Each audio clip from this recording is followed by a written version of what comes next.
بسم اللہ الرحمن الرحیم الحمد للہ رب العالمین والصلاة والسلام علی سید المرسلین وعلی آلہ وصحبہ اجمعین۔ ثوابی سے خان گلاب صاحب کہتے ہیں کہ میں نے بعض اس طرح کی ویب سائٹ پہ دیکھا ہے جو کہ سرمایہ کاری کی جاتی ہے، اس میں رقوم ان کو بھیجا جائے اور بدلے میں غیر معینہ نفع دیا جاتا ہے،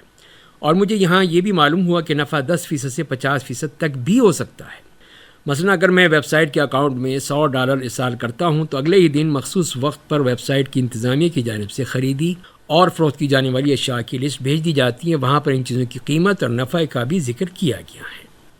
اور اس کے بعد میرے حصے کے نفع کا حساب لکھا ہوتا ہے، پھر اسے میرے کھاتے میں شامل کر دیا جاتا ہے۔ تو نفع تقسیم کرنے کا یہ عمل روزانہ کی بنیاد پر ہوتا ہے، بلکہ میں نے یہ بھی نوٹ کیا ہے کہ میرے دوستوں کو ملنے والا نفع 10% کے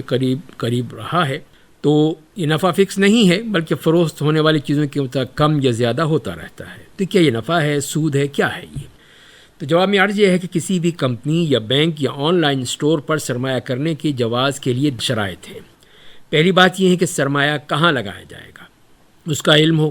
اور شرعاً وہ جائز بھی ہو۔ لہذا ایسی کمپنی میں سرمایہ کاری جائز نہیں ہوگی جس کی تجارتی سرگرمیوں کا علم نہ ہو، کیونکہ ممکن ہے آپ کا مال سودی لین دین میں استعمال کیا جائے، یا پھر جوئے میں لگایا جائے، یا شراب کی خرید و فروخت کی جائے، یا اور کوئی حرام چیز کا لین دین کیا جائے۔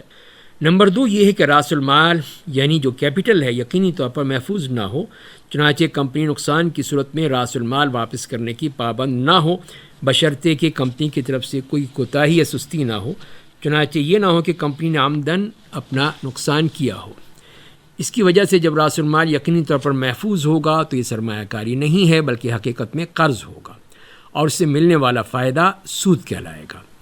تیسری بات یہ ہے کہ نفع کی شرح تناسب متعین ہو، یعنی بتا دیا جائے کہ اس کا تناسب کیا ہے۔ نیز یہ تناسب راس المال کو دیکھ کر نہیں بلکہ مجموعی نفع کو دیکھ کر مقرر کیا جاتا ہو۔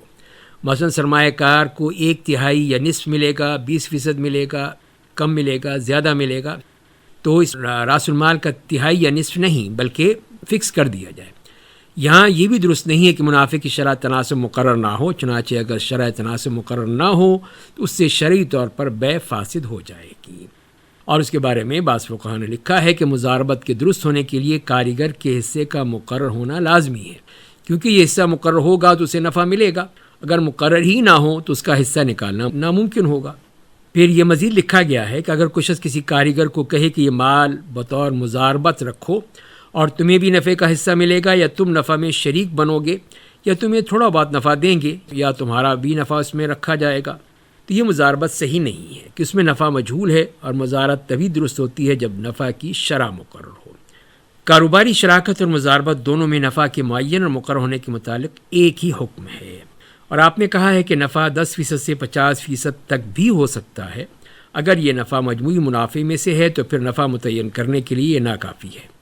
کیونکہ نفع اب بھی مجہول ہے۔ اس لیے کہ اس ویب سائٹ پر ہم کہیں گے کہ اس کی سرمایہ کرنا غلط ہوگا، جائز نہیں ہوگا، اور اگر یہ تناسب راس المال کو دیکھ کر دیا جاتا ہے تو پھر اس کی حرمت مزید واضح ہے، کیونکہ اس صورت میں سودی قرض کو تجارت کا نام دینے کی کوشش کی جا رہی ہے، یہ حقیقی کاروباری شراکت نہیں ہے۔ ایک اور خط ہمیں ملا ہے اٹک سے عبدالحمید خان صاحب کا۔ وہ یہ کہتے ہیں کہ میرے والد دماغی بیمار ہونے سے پہلے مختلف کاروبار کیا کرتے تھے، مختلف چیزیں ہوتی تھیں، تو کیا اس قسم کے مرض کے ساتھ وہ یہ کام کر سکتے ہیں، یا ان کی یہ جتنی بھی اس قسم کے تصرفات ہیں وہ جائز نہیں ہیں؟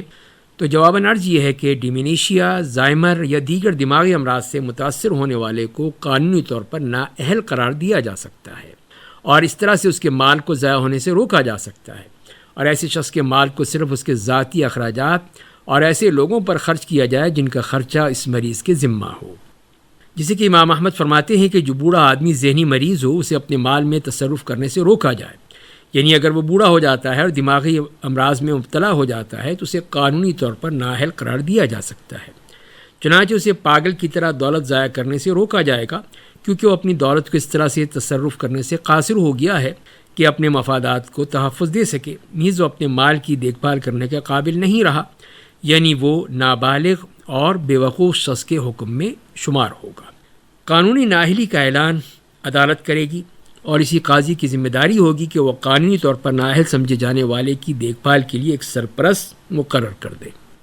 اور اگر کوئی اسلامی عدالت نہیں ہے تو ایسے شخص کو بچوں کی مال کی دیکھ بھال اور اس کی حفاظت کے لیے کسی کو منتخب کرنا چاہیے، کیونکہ یہ ذمہ داری اس شخص کے جو قریب ترین لوگ ہیں وہی ادا کر سکتے ہیں جو اس شخص کے مفادات کا بھرپور خیال رکھیں۔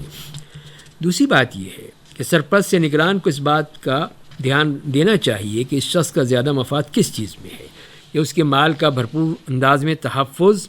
کس طرح دیا جا سکتا ہے، اسے اسی مریض کی ذاتی ضروریات یا ان کی ضروریات میں خرچ کرے جن کے اخراجات کا یہی مریض ذمہ دار ہے۔ اور اس کے بارے میں فقہاء نے لکھا ہے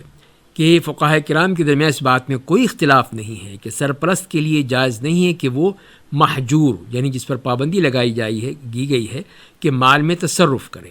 ہاں، محض محتاط انداز سے دیکھ بھال میں خرچ کر سکتا ہے، نیز ایسی جگہ خرچ کر سکتا ہے جہاں اس شخص کا واضح مفاد ہو، کیونکہ حدیث میں یہی ہے کہ نہ نقصان اٹھاؤ اور نہ ہی دوسروں کو نقصان پہنچاؤ۔ تو فقہاء کرام نے اس سے یہی اخذ کیا ہے کہ سرپرست کو کوئی ایسا کام کرنے کا حق نہیں ہے کہ جس سے محجور یعنی قانونی طور پر نااہل سمجھے جانے والے کو فائدہ نہ ہو، مثلا تحفہ دینا، وصیت کرنا، صدقہ دینا اور لین دین میں احسان کرنا، یا معمول سے زیادہ قیمت ادا کرنا، نان نفقے میں معمول سے بڑھ کر خرچ کرنا، یا کسی ایسے شخص کو کچھ دیا ہو جو واپسی کے حوالے سے ناقابل اعتبار ہو، کیونکہ یہ محجور کی ملکیت سے مال بغیر کسی فائدے کے دیا جا رہا ہے، اس لیے یہ محض نقصان ہے۔ اور اسی طرح اس میں بھی کوئی اختلاف نہیں ہے کہ جو سرپرست ہے وہ اس شخص کے مال میں سے اس پر اور اس کے زیر کفالت پر خرچ کرے، تاہم یہ خرچ اسراف کے بغیر اور معقول انداز سے بخل کے بغیر ہو، کیونکہ اللہ تعالیٰ نے یہی فرمایا ہے کہ والذین اذا انفقوا لم یسرفوا ولم یقتروا وکان بین ذلک قواما، اور وہ لوگ جب خرچ کرتے ہیں تو اسراف نہیں کرتے، نہ ہی کنجوسی کرتے ہیں، بلکہ اس کے درمیان ہمیشہ اعتدال رکھتے ہیں۔ تو بعض فقہا یہ کہتے ہیں کہ اگر بخل کرے تو یہ بھی باعث گناہ ہے، اگر اسراف سے خرچ کرے تو اپنی کوتاہی کی وجہ سے اس کا مکمل ضامن بھی ہوگا۔ اسی لیے پھر ایسی صورت میں کہ جو بھی بیمار شخص ہے تو اس کی جو بھی پیسے ہیں، دولت ہے، اس کا خیال رکھا جائے اور اس میں صدقہ نہ کیا جائے، جیسے کہ بعض فقہاء نے لکھا ہے کہ نابالغ یا دیوانے یا بے عقل کے سرپرست کے لیے اس کے مال میں تصرف کرنا جائز نہیں ہے، سوائے اس طریقے سے جس سے انہیں فائدہ ہو، کیونکہ اللہ تعالیٰ کا فرمان یہی ہے کہ وَلَا تَقْرَبُوا مَالَ الْيَتِيمِ إِلَّا بِالَّتِي هِيَ أَحْسَنُ، اور یتیم کے مال کے قریب نہ جاؤ مگر اس طریقے سے جو بہترین ہو۔ اس آیت کی روشنی میں بے عقل اور دیوانہ بھی یتیم کے حکم میں آتا ہے، لہذا ان کے مال کا تحفظ بھی یتیم کے مال کی طرح ضروری ہے۔ والد کی وفات کے بعد قربانی کرنے یا صدقہ کرنے کی وصیت کے حوالے سے یہ ہے کہ یہ صحیح وصیت ہے، جو والد کی وفات کے بعد آخری رقم میں سے پوری کی جائے گی، تو جو بھی آپ کو رقم ملے گی تو اس میں پھر آپ ان کی طرف سے جو کہ 1/3 کے اندر ہو اس قسم کی ان کی وصیت کو پورا کر سکتے ہیں، یا جس کو دینا چاہے اس کو دے سکتے ہیں، تو یہ جو 1/3 میں سے کیا جا سکتا ہے۔ اللہ تعالی ہمیں سمجھنے اور عمل کرنے کی توفیق عطا فرمائے۔